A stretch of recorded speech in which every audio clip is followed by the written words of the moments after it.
Yoga Yoga Yogeshwaraya Bhuta Bhuta Bhuteshwaraya Kala Kala Kaleshwaraya Shiva Shiva Sarveshwaraya Shambho Shambho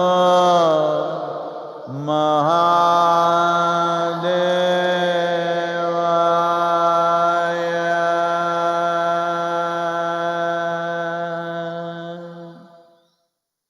Yoga Yoga Yogeshwaraya Bhuta Bhuta Bhuteshwaraya Kala Kala Kaleshwaraya Shiva Shiva Sarveshwaraya Shambho Shambho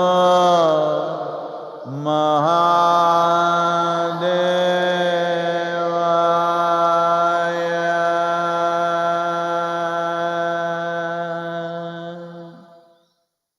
Yoga Yoga Yogeshwaraya Bhuta Bhuta Bhuteshwaraya Kala Kala Kaleshwaraya Shiva Shiva Sarveshwaraya Shambho Shambho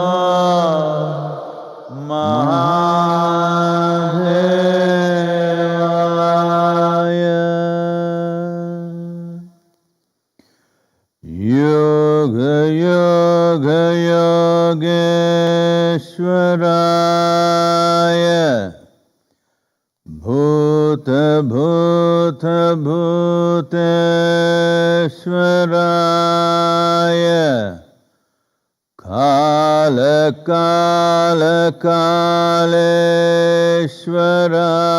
Kaleshwaraya Shiva Shiva Sarveshwaraya Shambho Shambho Mahadevaya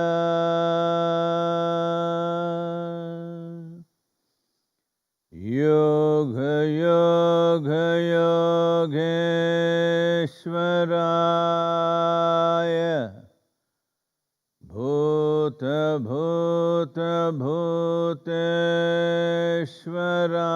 Bhuteshwaraya Kala Kala Kaleshwaraya Shiva Shiva Sarveshwaraya Shambho Shambho Mahadevaya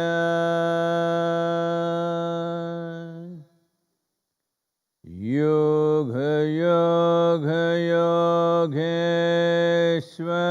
Yogeshwaraya Bhuta Bhuta Bhuteshwaraya Kala Kala Kaleshwaraya Shiva Shiva Sarveshwaraya ಶಂಭೋ ಶಂಭೋ ಮಹಾದೇವಾಯ.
ಭಾವದಲೊಬ್ಬ ದೇವರ ಮಾಡಿ, ಭಾವದಲೊಬ್ಬ ದೇವರ ಮಾಡಿ, ಮನದಲ್ಲೊಂದು ಭಕ್ತಿಯ ಮಾಡಿ, ಮನದಲ್ಲೊಂದು ಭಕ್ತಿಯ ಮಾಡಿ, ಭಾವದಲೊಬ್ಬ ದೇವರ ಮಾಡಿ, ಭಾವದಲೊಬ್ಬ ದೇವರ ಮಾಡಿ, ಮನದಲ್ಲೊಂದು ಭಕ್ತಿಯ ಮಾಡಿ, ಮನದಲ್ಲೊಂದು ಭಕ್ತಿಯ ಮಾಡಿ.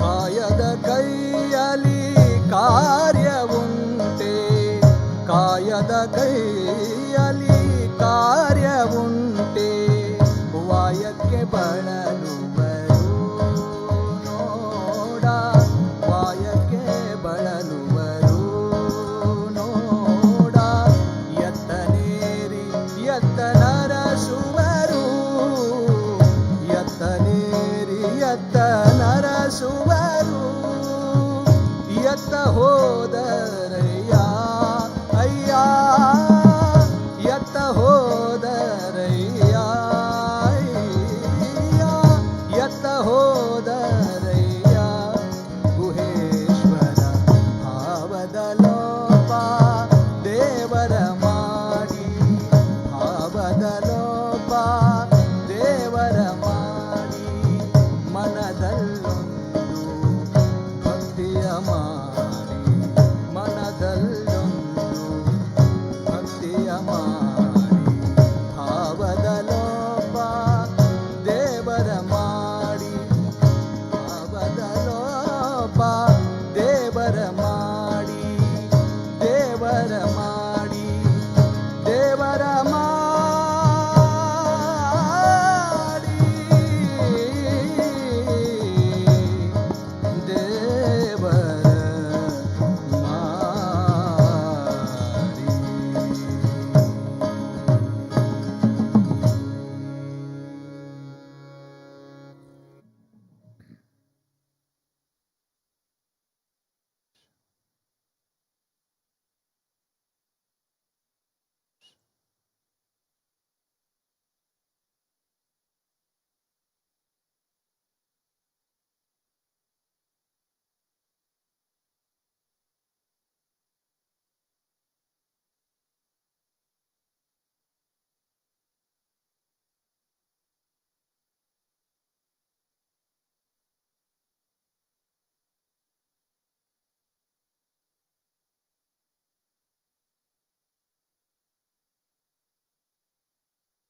Namaskaram. Namaskaram to all of you, wherever you are, and a wonderful morning. Here in Tennessee at III, we're really having a absolutely wonderful morning.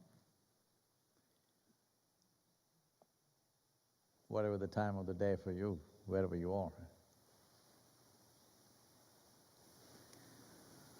Well, tomorrow is the full moon or the Purnami.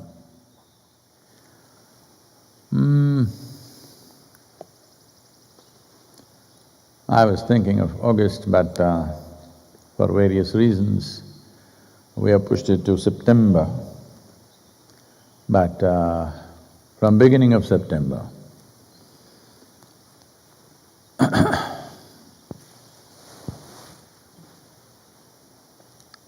or end of August maybe, when the Amavasya or the new moon day comes, we will open both the centers, III here in United States and Isha Yoga Center in India, for sadhana for people who wish to pursue this. A minimum period will be 21 days. Well, we will craft a certain sadhana for you which will do wonders for you. Now that the world is in lockdown in many ways, if not you're totally off, at least you're partially off, this is a good time to enhance yourself, to invest some time and energy upon yourself. When I say yourself, I'm not talking about improving your skills, I'm not talking about improving your job competence, your relationships with people, those things. I think you had enough time to do those things. I'm talking about enhancing this life. All of you know you can strengthen the body with a certain amount of involvement. You also know that you could sharpen and strengthen your mental structure, bring balance to your emotional structure. These things you know. Well, though you know these things, many of you may not have either the tools or the atmosphere or the determination and commitment to do it. So that also can be addressed, but I'm talking about enhancing the life process, the life itself. Because yoga is not about improving your body. Well, that is a consequence. One of the happy consequences of yoga is you have a resilient body.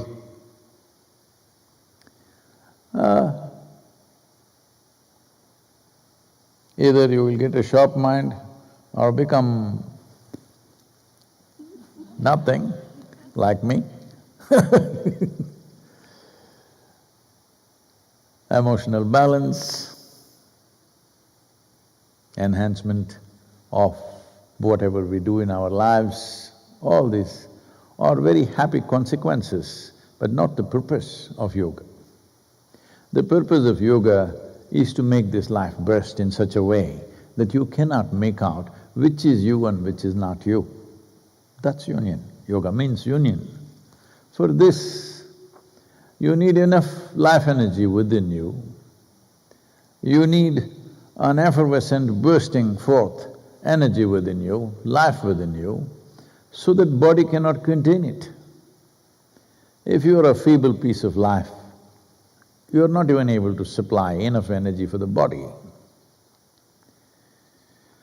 Well, mental activity is pulling people down. Everybody is talking about, unfortunately, about mental pandemics, suicide pandemic, all kinds of theories are being proposed.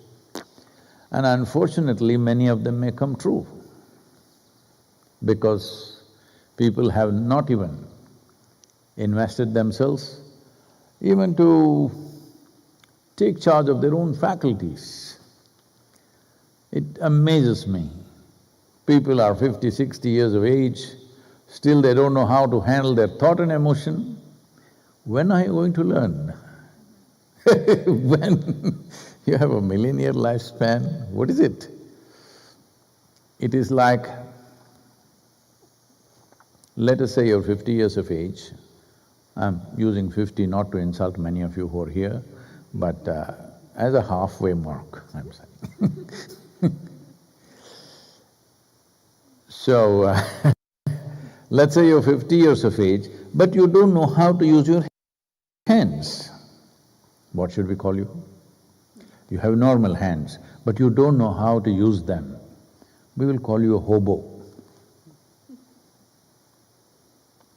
If you do not know how to use your thought, how to use your emotion for your well-being, and once in a way your hand pops up and slaps you in the face, then definitely you're nuts. I know these are bad words to use today, not politically correct, socially correct, but otherwise how to get it across to you? 50 years if you didn't get a point, you think it can be made gently to you? Hello?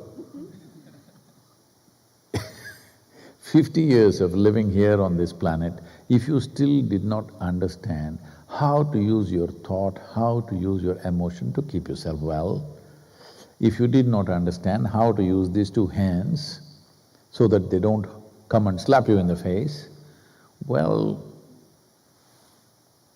it can't be done gently, that's all I'm saying.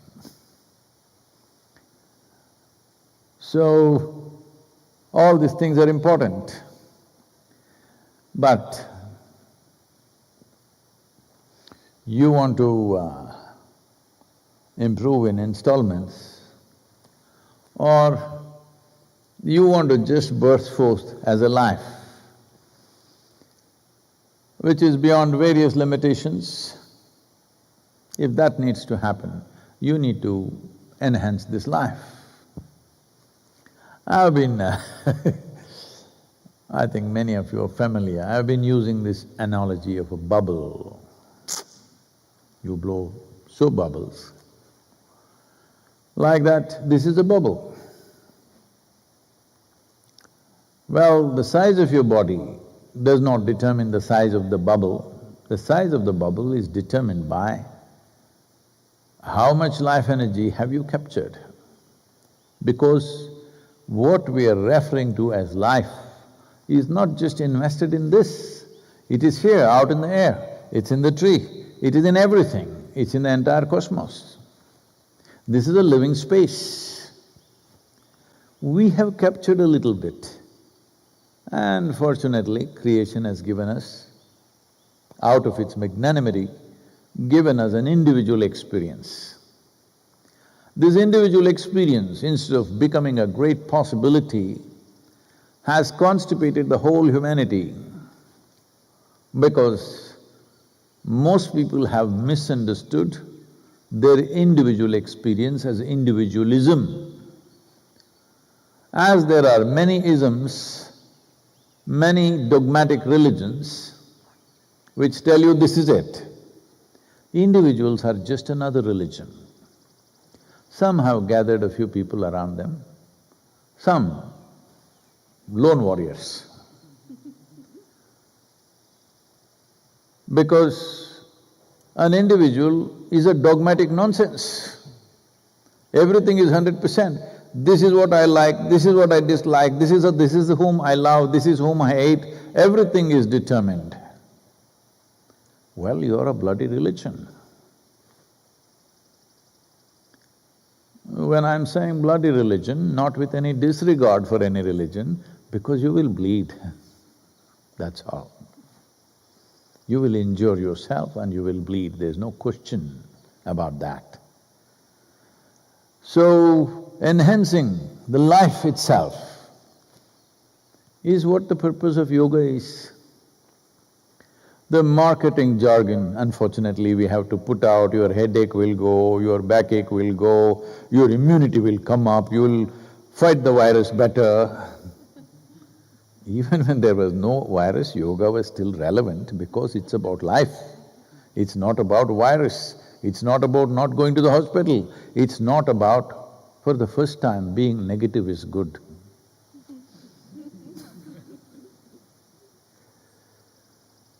So, if you're interested, I think both the centers together can house 1,000 people or a few more than that.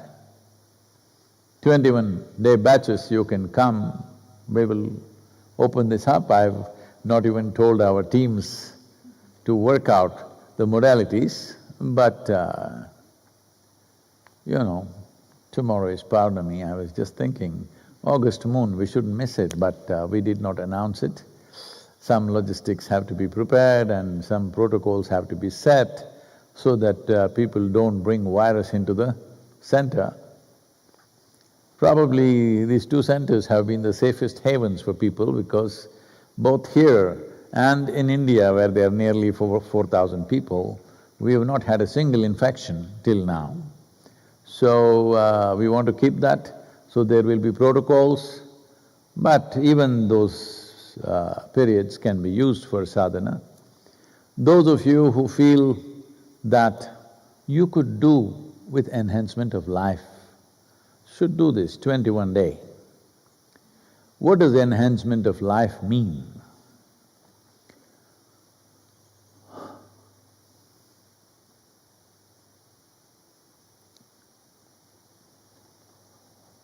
Say, at least in this weather, you can distinctly see it, everywhere you can see it if you have eyes. But many of you are sparing it because when you go to heaven, you want to see everything clearly. So, not seeing anything here so that it's well rested. Because of that, you may not see it otherwise. For example, from winter to spring, there's a whole enhancement of life, a burst of life happening. Not just leaf and flower and fruit, just life itself bursting forth. Well, if you didn't feel that, at least you can see that something is stimulating life. No, Sadhguru, we know all the science, that is because from winter solstice we are moving up towards summer. Because of that, because of sunlight, leaves are coming out, photosynthesis happening. Well, you're a textbook scientist, you know nothing about life. Do not think these kind of rudimentary explanations about everything contains life. Yes, it's factually true, I'm not questioning that. But you don't have any fundamental answer for all the life that's bursting forth on this planet or elsewhere, for that matter. Because right now, some of the official agencies of United States is confirming that they have found remnants of UFOs. Where they came from, they don't know, but definitely something that doesn't belong to this earth, they have found remnants of that. They're confirming that now for the first time, from the time of Roswell to now. It's a long time, but confirmations are coming at last. This is because of competition with other nations, because they may announce any time. Unfortunately, we are not self-stimulated to do our best. Always there must be somebody running little faster than us, we want to beat that guy. Well, unfortunately, I'm sorry, not saying this with any… I'm not joking about it. Unfortunately, definitely United States is beating the whole world in terms of both infections per day, 70,900 infections per day and nearly 15,000 deaths in 24 hours. Beating the world. This is not the way to beat the world. This is not the way to be on top of the world either. Unfortunately, it is happening. Well, other countries are doing their best to catch up. Brazil is right behind. India, galloping fast and could be in the tops anytime. There are up and down trends that nobody knows why. Suddenly some cities are dropping, some cities are going up, no clue. all contact tracing, this, that, everything they did for 4 months in India very diligently, forcefully. But administrations are slowly losing control. Where are the infected people? Where are they running away? Some of them are jumping off the hospital wards and running away somewhere. All these things are happening, I'm sure it's happening everywhere, probably much more here than anywhere else. But the unfortunate reality is, we are still not conscious enough, disciplined enough as a generation of people with all this technology, with so much enhancement and information. Everybody knows what it is, but still we are not able to do what is needed. So 21 days, if you withdraw into sadhana, you could even save the world. Yes not just enhancing your life. Enhancing your life, what it means is, the life that you are, the life energy that you are, should be at least little more than your body. Well, don't think you have to enhance the body for this, because body may compete with the life energies and also try to become like that. No, yoga means your life energy is always beyond your body. This is why there is an experience of that which is not physical in nature. Essentially, if we have to technically define what we are referring to as a spiritual process, essentially it simply means your experience of life is not limited to your physical nature. Something more than that is happening to you. If that something more has to happen, there are many ways of doing it. But the fundamental thing is, in some way, you have to make the life process more significant than the physiological process and the psychological process. Well, you're carrying we ordered for clouds today so that everybody's in shade, but you're carrying a cloud of your own all the time.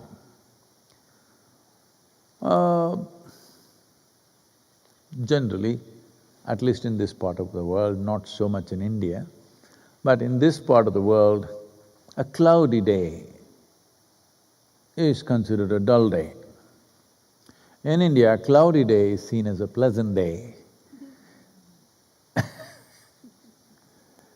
So, cloud essentially means something is blocked out, which is the basis of life here. Sun, the solar energy, is the basis of life here. When I use these words like solar energy, a whole lot of people are thinking of solar panels. No, these are all solar panels. The best designed solar panels that we know, or we are yet to create anything like this. This is a solar panel. Every life is a solar panel. Without sun's energy, nothing here will happen. So, blocking that is considered in some way against life process, and it is. Yesterday I was talking to our Ishangas and I was just telling them, summertime when it feels hot, you feel, I wish it was… I wish he was a little cooler. What is he? Simply burning away like this. Well, I'm just making a guess, this is not some scientific fact. I guess that, let's say sun decided to reduce his intensity by 10%. Probably 25% of the landmass will go under ice. Let us say he decided he will reduce his intensity by 25%. Most probably over 50% of the landmass will go under ice. Well, I may not be correct on the numbers, but something like this will happen for sure. So essentially, you have land to walk upon and you have a life to live because of the intense burning of the sun. If he cools off this will become cold. So, the reason why he burns the way he burns and becomes the source of life is because he is nebulous, loose.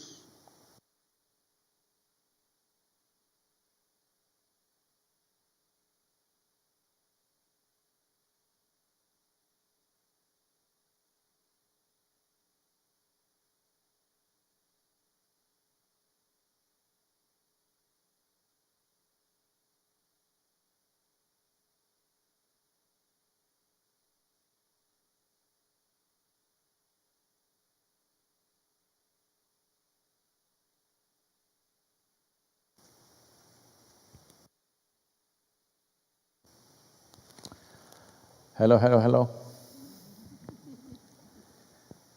No, I'm taking the battery cells to the last bar because they are not made like sun, nor are they capturing solar energy. So I'm trying to… being the COVID times, we are economizing on everything.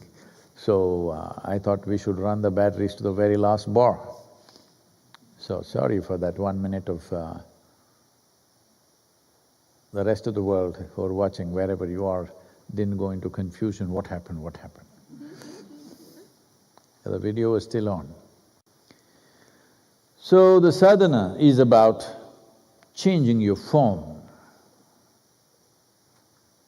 Right now, your form is largely restricted to your physical form and your psychological form. If you change this form beyond physiological and psychological processes, then you are transforming. Transformation essentially means you want to change the form that you are. I know in the United States it's not a popular thing to say you lose your form or you become out of form. Not a popular thing to say, but I'm not talking about your physical body.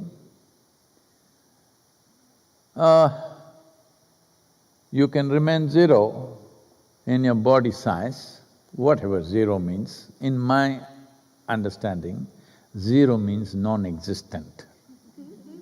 But people claim they're zero. Maybe they're talking about their mental structure. I'm getting into trouble, I know. It's okay. But zero is also infinite. So, your form has to change. Changing your form means, if you really have to transform, see, you can make changes with your body. You can make changes with your mental structures. But transformation can only happen upon the life process. That is, a form which is in transit is transforming, always. It must be transiting from its existing nature, always. If that is happening, then we say you're in a mode of transformation, that every day is a new adventure in terms of profoundness of experience, that your life is not mundane venture of transactions. Most people have made their life into a venture of transaction. You give me this, I'll give you this, what do I have, what do you have, how many things, how many flowers do I have, how many flowers do you have? No, they don't discuss flowers, it's usually money. Everything is a transaction. So you're running a venture. Well, you will get a reward.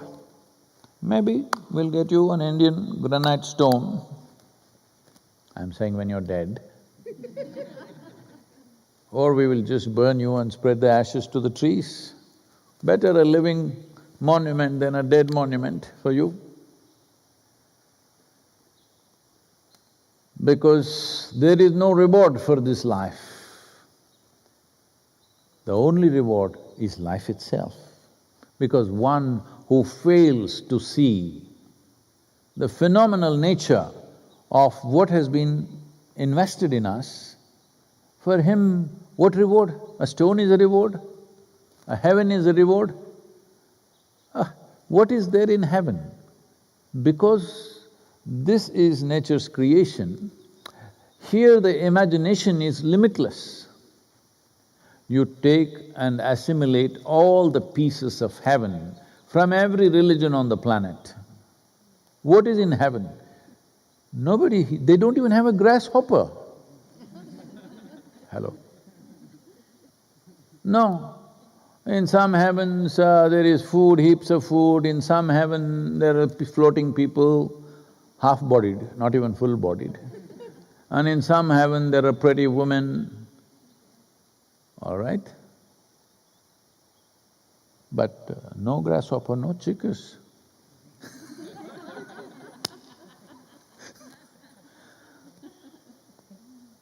Nobody talked about a tree in heaven.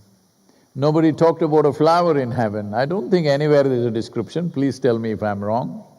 I've never heard of a heaven which has flowers blossoming, fragrance coming, trees growing, new leaf bursting out. You know, have you seen the king cobras dancing? No cobras dancing? Oh, snakes not allowed in heaven. So you have only rodents, is it? So, heaven is such a poor idea made up in desperate minds wanting to find some substance to a substanceless life. Because if you cannot get engaged with the tremendous phenomena that's happening here, you will start inventing something to find meaning to your silly existence. Desperately searching for meanings. If you did not see the significance of the phenomena of life, both within and around you, then what meaning? Okay, you went to heaven, so what? Anyway, I told you, it doesn't even have as much variety of life and stuff as this planet has, which is just a tiny spot in the universe. So that kind of heaven, you go there and you're going to live happily ever after. There used to be these things in every movie. The end scene is man and woman will come together, hold hands, happily ever after. Now both men and women are sufficiently disillusioned that there is no happily ever after. If you want to be happy, you have to work hard from both ends. If you want to maintain some peace, you have to work hard, otherwise it's not going to happen. So sadhana is about this, about changing your form, changing the very form of your existence so that you are always a transforming force. This transformation has to happen means you have at least have to transcend a few things. Transcending a few things means, one thing, at least you must transcend the social media. Hello?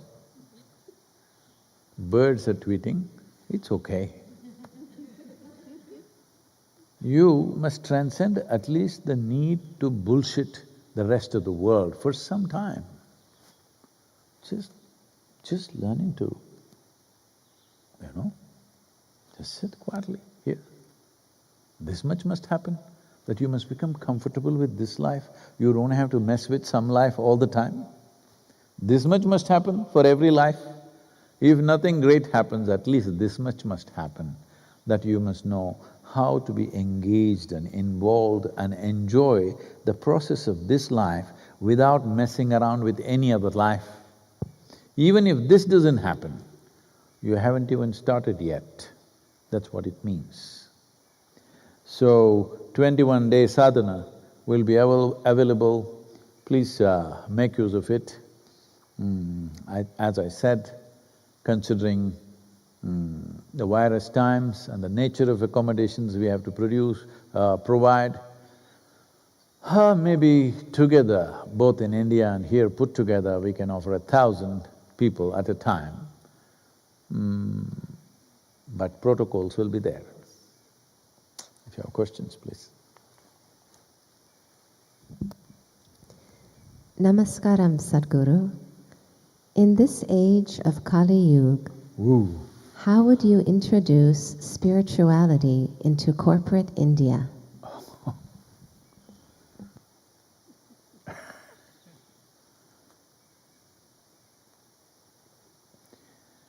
Because unfortunately, I keep hearing this in that segment of people, they say corporate world. So, well, this is a very important thing, that we don't break the world into many pieces, which we have already done in the name of race, religion, nationality, communities, caste, creed. Now corporate world. This is also not new, class has always been there. Either money or lack of money has united people.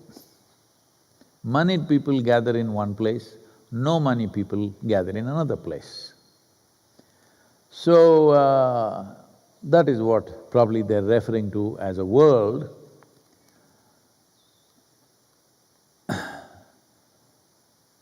Well, different religions are claiming it is their world, you know. Now classes are claiming their world. I don't know what else will claim. No, there is a world. If you were a part of it, you would be a great contribution. But unfortunately, if you're not a part of it, you become exclusive. Exclusivity invariably brings exploitative tendencies in everybody. So, every economic system that you create, you talk about communism, you talk about socialism, you talk about capitalism, every system has become exploitative at certain point of success.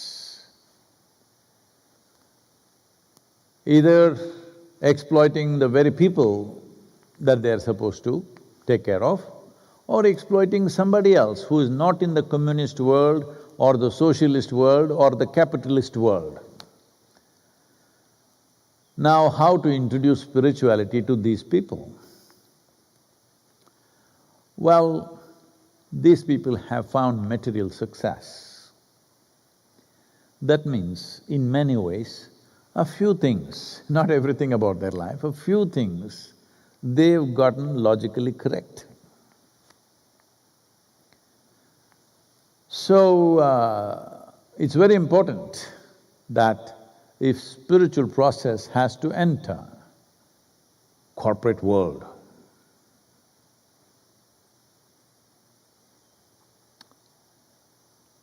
it has to be logically correct. How to make a dimension which is nothing to do with the limitations of logic, logically correct, that's the challenge. Because logic is based on the principle of two.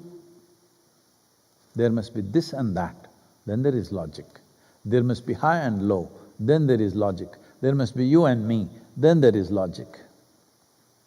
Now you're talking about a dimension where there's only one number,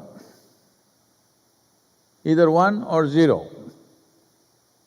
In many ways, spirituality is a zero-sum game because it's one big whole.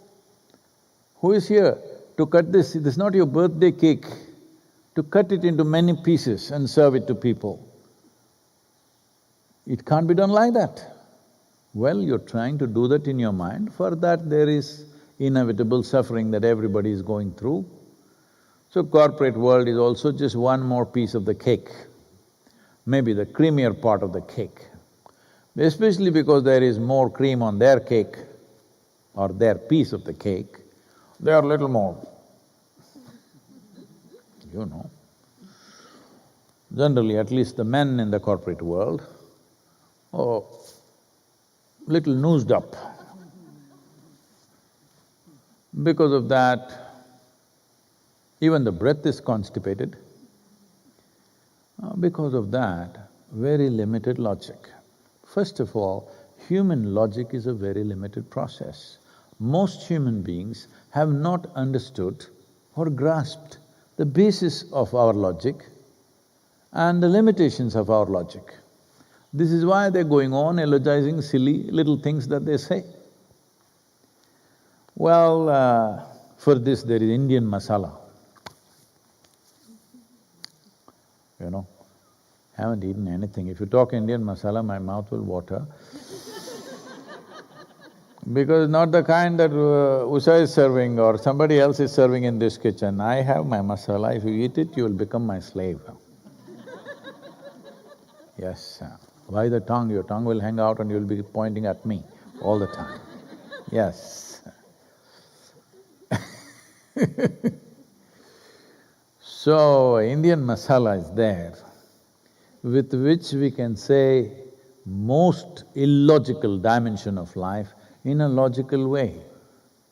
It's taken millennia of observation of human mind and the basis of human logic that, for example, in an engineering program, all of you, many of you have gone through this, you do what you want, find one logical hole in it. You cannot. But we are saying the most illogical things. Because life is not contained in logic. Life contains logic as a part of itself. But you cannot contain whole life into the logical process that happens in your mind. This is the big investment that the Western cultures have done, that they've invested too heavily in their own logic. They believe their logic will take them to the ultimate. No, for the first time, the physicists in the world, the top physicists in the world are admitting, we shall never know because we don't have instruments to know. This is a clear admission that human logic cannot go beyond a certain point. It has its limitations. But this limited logic, we hash it up with Indian masala and use it to express the most illogical dimensions of life. I must tell you this. At one time when this is in mid-90s, when Isha as a movement in southern India was growing exponentially,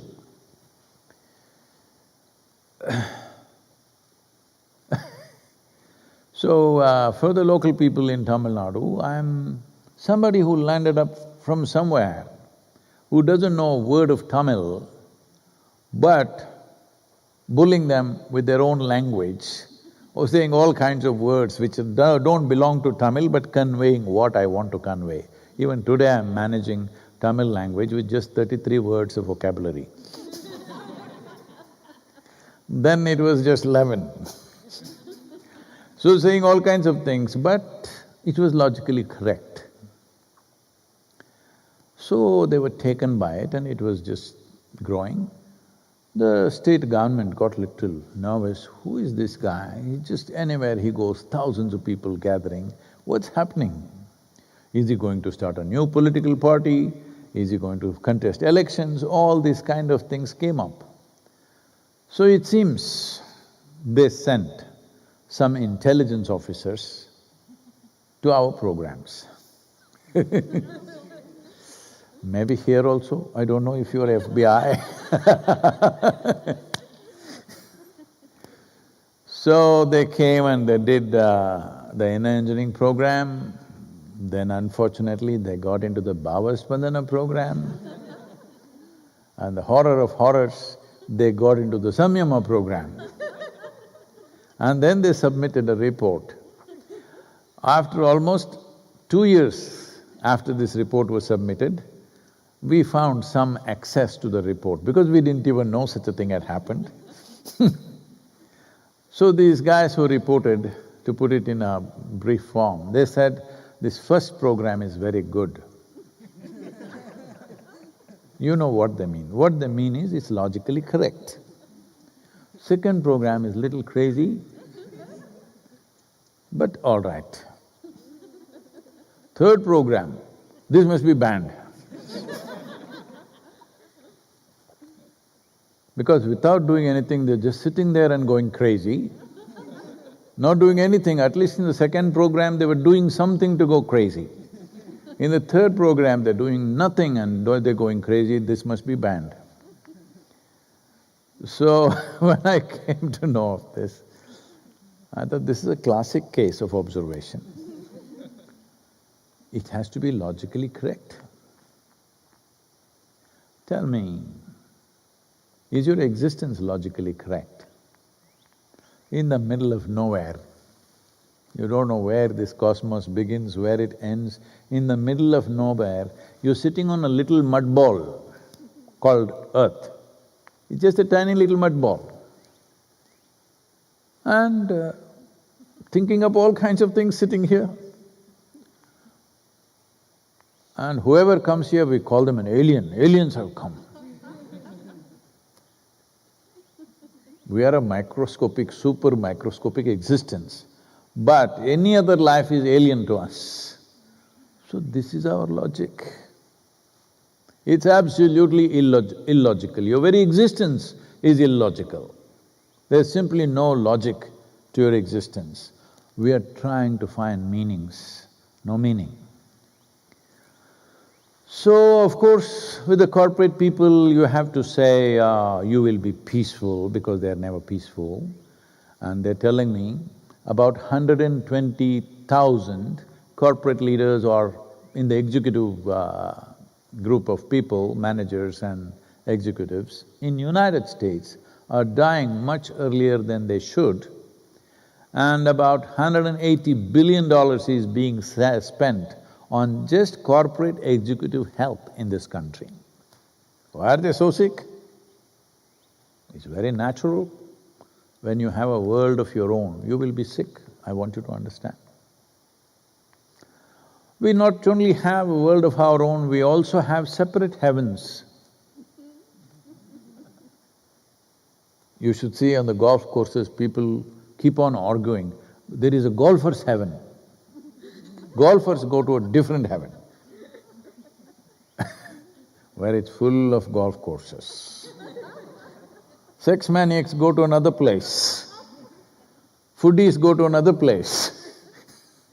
Separate heavens are also there, just like the separate worlds that we have created. So, corporate world, whether in India or elsewhere, they want something which is logically correct, but still takes them ahead. Well, you know, we got the solution in engineering. 100% logically correct, pick a hole in it, let me see. You cannot, because it's so logically perfect. It's like Indian masala. If you taste all the ingredients separately and the final product doesn't resemble anything that you have put into it. So, it's like I'm calling it Indian masala because in the end it works. And that's all that matters. Please. Namaskaram, Sadhguru. The United States response to the pandemic has clearly exposed the many shortfalls of this generation. In many ways, it seems, at least initially, that we may be the first generation in this country's history to not rise to the challenges it faces. Is there any hope for Americans? And how, with such a blatant disregard for the importance of human life, can we turn this country in a spiritual direction? It seems so far away. You're throwing one challenge after another to me. How to turn India's corporate into spiritual process, how to turn people who are not concerned about their life, not out of dispassion, because their passions are entangled so badly that it'll take away their lives. Well, we must understand, if you… I'm sure every one of you have seen something. If you look at, let's say, the Wild West movies, many of them are timed between 1850 to 1900. That means just a little over 120, 130 years or 150 years at the most. If you look at America of the time, how it was and what they made out of it today, well, there are many ecological issues, all that is fine, but as a nation, how it built itself, how it organized itself, has not happened out of fanciful thinking. A few generations of people toiled. Day and night they toiled with absolute dedication to creating something which nobody thought was possible, to put such a large mass of land into one nation. Well, cruel things have been done, yes, but still you have a nation organized to a certain level of performance and well-being. I don't know, I'm not very good on American history. I'm trying to read some right now. Who said, ask not what the nation can give for you, or… What?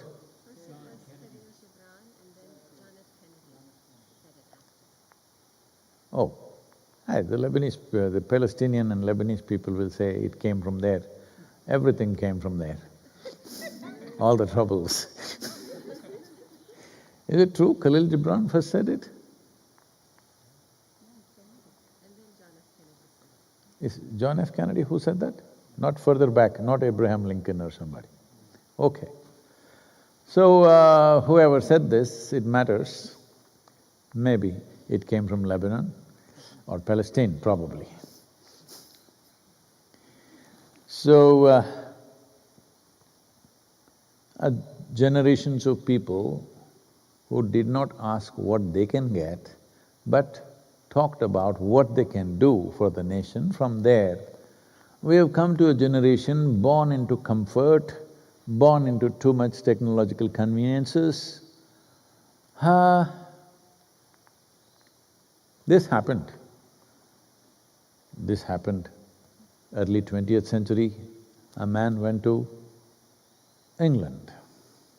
So he met somebody, and then in the conversation that person mentioned, aristocrats, we have aristocrats. Do you have aristocrats in America? Then the American guy asked, what is an aristocrat?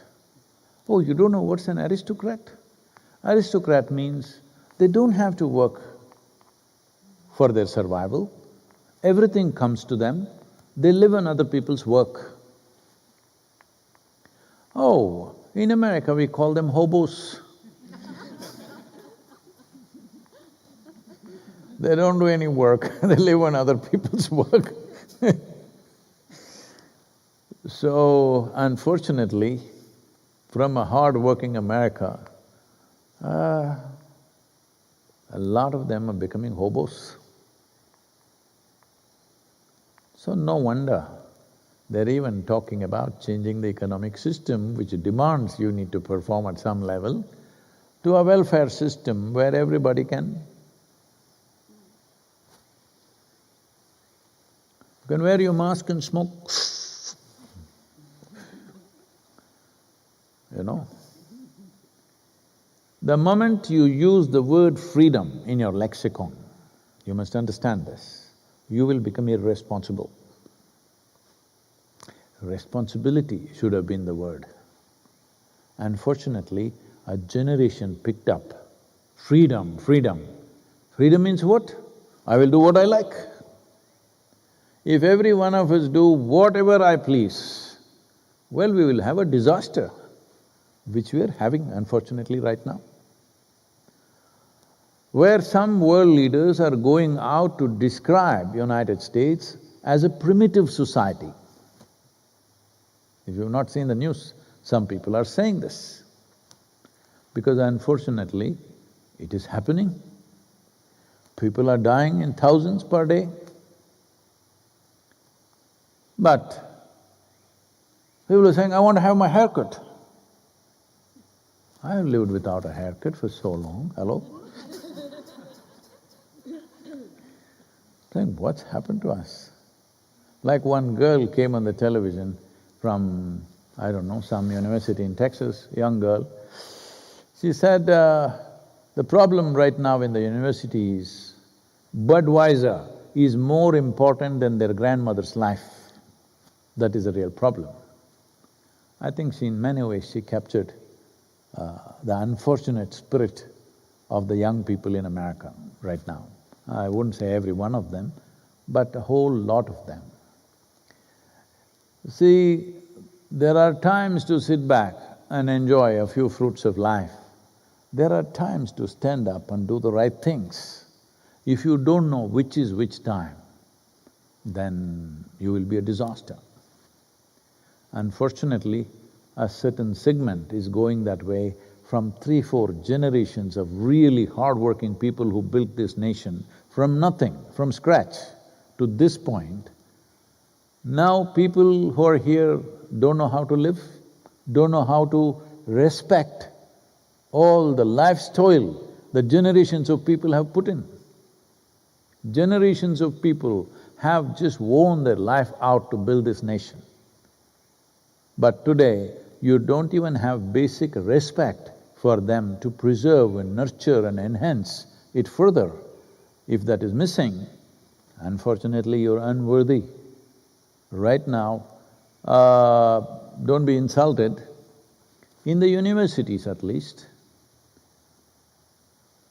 I've been visiting many universities as part of Youth and Truth, many professors have told me, the only hard-working students in the universities are either Indians, Chinese, Jewish children, very small band of Americans. Well, they also may be Americans, I'm saying, because they have other appellations, Asian American, Indian American, whatever, whatever. Those people who call themselves American in the university, they're not doing great in most universities. Well, this is because we have bred this culture of freedom. No, you need to breed the culture of responsibility. Where there is no responsibility, there will be no freedom. Freedom will go away. Where is your freedom? When people around you are falling dead, you must have a haircut. Where is your freedom, I'm asking? You're enslaved. You must go out and, have parties secretly, and half the people in the parties are infected. Where is your freedom? You're terribly compulsive. It is time the American youth stand up, at least respect the previous generations for what they have toiled for and what they have created as a nation. It doesn't matter, there may be many… I can have a list of criticisms about America, but still, in many ways, almost the whole world aspires to become like that. There's no question about that. Well, we can have a list of negative things about America. Yes, there are about every nation, but the important thing is, a whole lot of people would like to come and live here. That means they're aspiring for this. So, don't waste your time just trying to see the negative underbelly of every nation. Every society has its ugly underbelly, always. But still, what somebody creates in terms of positive nature, Needs to be appreciated, preserved, nurtured, enhanced. We don't even have the sense and sensitivity that somebody else's life may be at risk if I don't wear a mask and blow my cigarette smoke in their face. That much sense we must have. Unfortunately, in the name of freedom, we are losing our sense.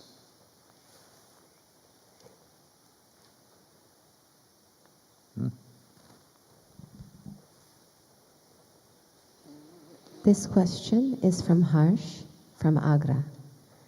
Namaskaram, Sadhguru. It has taken nearly 3 decades to resolve the Ram Janma dispute. With Ram Mandir Bhumi Puja just days away, there is a lot of excitement in Ayodhya.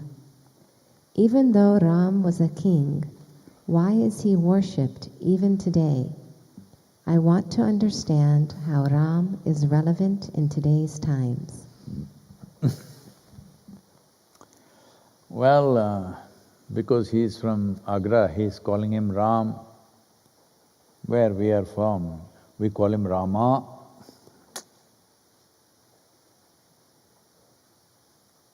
So we will not give up that in case somebody just forgets that I'm South Indian, because looking at my name, some people think I'm a Punjabi. My name and my name and my mane, both, they think I must be a Punjabi. No, we call him Rama. I won't go further down to Tamil Nadu and call him Raman, then people will be confused. They may think that I'm talking about somebody else. Rama. See, this is the beauty of this culture, that there is no the God. There are qualities that we recognize as divine. If some human being displays that, we bow down to him because we are bowing down to the quality, not to the person.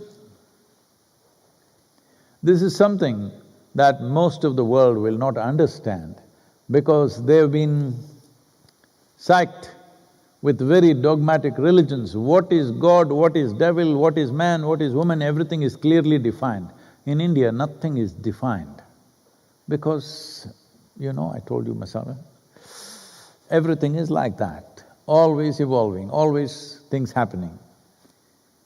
This costs a lot of life and energy to keep yourself disorganized and still move in one direction. But this is like a swarm of starlets or like a swarm of bees. It looks like they're going nowhere, but they're always going somewhere, they know where they're going. But for an outside observer, it looks like they're going nowhere. So you must understand this.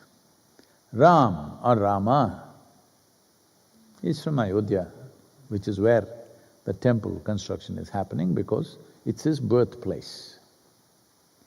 The temple is few thousand years old. Nobody knows exactly first temple, what age it came up. Then developments happened over millennia. But about 500 years ago, it was demolished. Systematically, lot of temples were demolished upon which other religious places were built with using the same construction material. Pull down this and build something else out of it. So, Rama being an icon, you must understand, he's an icon, not a god. Because we did not call him a god, we called him Maryada Purush, Purushottam, that means an elevated man. The very word Purushottam means an elevated man. Rama is always referred to as Purushottama. That means among the men, he is above them because he is so elevated. What is so elevated about him?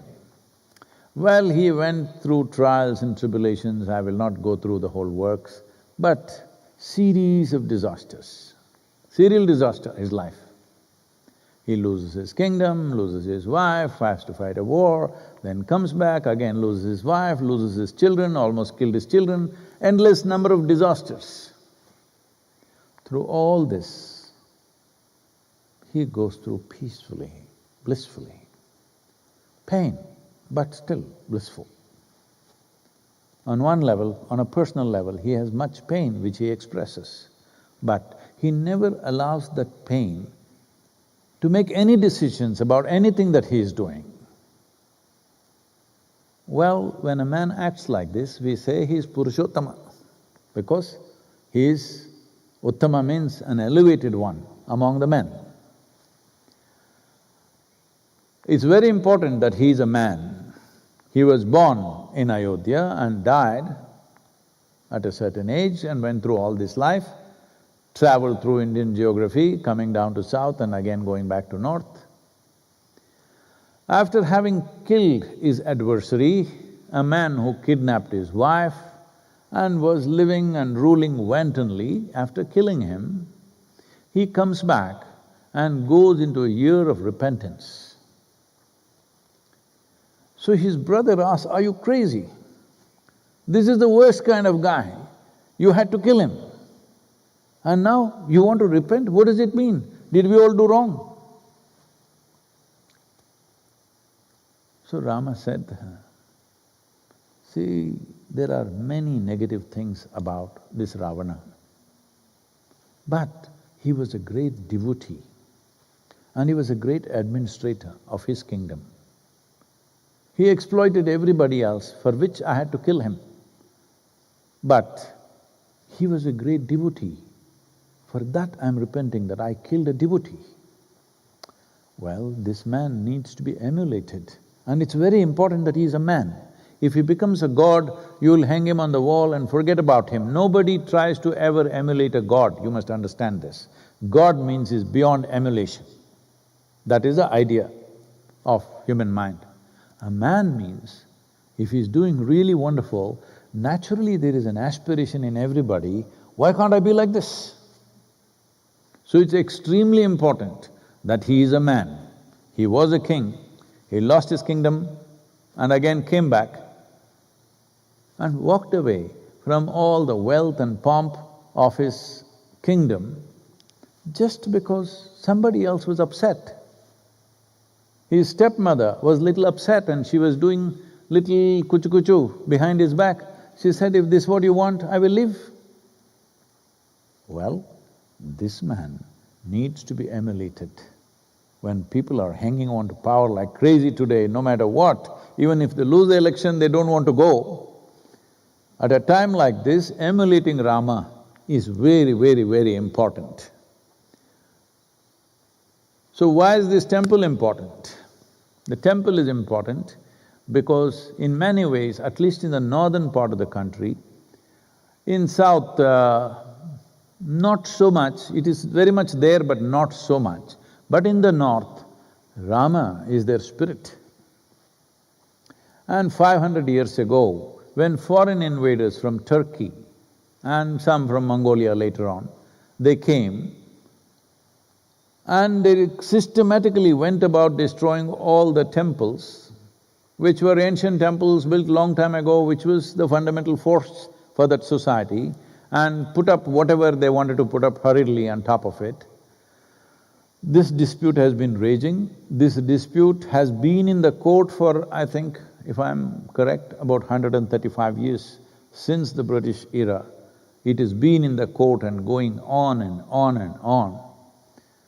Because we have developed a certain kind of wanting to be politically correct at any cost, unfortunately, in the country, no judge has been wanting to take a call on it. Everybody is pushing it so that his term is over, let the next one handle the trouble. Because two communities are fiercely contesting as to whose property is it. But now the Supreme Court, after a long process of nearly 3 to 4 decades in the Supreme Court, it's been going on, now it came to a conclusion, looking at all the proof, clearly, archaeological proof, clearly more than 100% it suggests that there was a temple and it was pulled down, hurriedly they put up a building on top of it. So they said, this must be built as temple. For the other community, they allotted another piece of land close by, within 20 miles or 20 kilometers or something like that. They said, you build your place there, let them build their place here. So it is not just another temple, it's a resurrection of India's spirit. Because it is not just one particular denomination or religion who looks up to Ram. There's a whole lot of people, people who belong to other religions who also want to emulate him, who also eulogize him in many, many ways. So in many ways, Ramayana, the story of Ram, has been so much a part of Indian ethos. So it is almost like a resurrection of a damaged national spirit. So I think it's a good thing it's happening, because otherwise unnecessary hatreds against other communities will continue. With this resolution, a whole lot of minds and hearts are cooler, which is a good thing for the future of the nation, and unnecessarily frictions going on endlessly between two communities. So I think one major problem has been settled. So on 5th of August, they're laying the foundation stone and they're planning to build a grand temple, probably in record time, because in the last 25–30 years, I think, they have carved all the pillars, the columns, this, that, everything, whatever the stone part of the work, stonework part, has been all kept ready, stored somewhere else, and they will just have to assemble that. The rest of the structure should come up pretty fast. Hopefully, in 24 months or 30 months, this grand temple will be up. And because of the virus situation, they have sent out only 150 invites. Otherwise, probably 10 million people would be there, 10 to 12 million people would be there for this opening of the temple or even foundation laying, but only 150 invites are sent out. So rest is being live telecast, people can see it on the television or maybe it's webcast, I don't know. So I think it's a landmark in terms of resolving disputes which continue for a long time, unnecessarily festering in a society like a wound. I think it should cool down many people. So.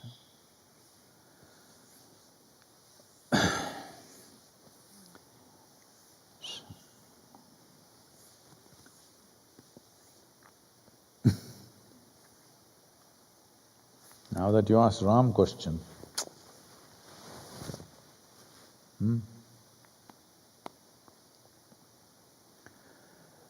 Ye tiru gananu dayachu chadava inavam shottama Rama. Ye tiru gananu dayachu chadava inavam shottama Rama. Natarama bhava sagaramidhanu nalinadhalekshana Rama. Natarama bhava sagaramidhanu nalinadhalekshana Rama. Shri Raghunandana Sitaramana Stritha Poshaka Rama. Shri Raghunandana Sitaramana Stritha Poshaka Rama. Karunyalaya Bhaktavaradhaninu Kannadikanupurama. Karunyalaya Bhaktavaradhaninu Kannadikanupurama.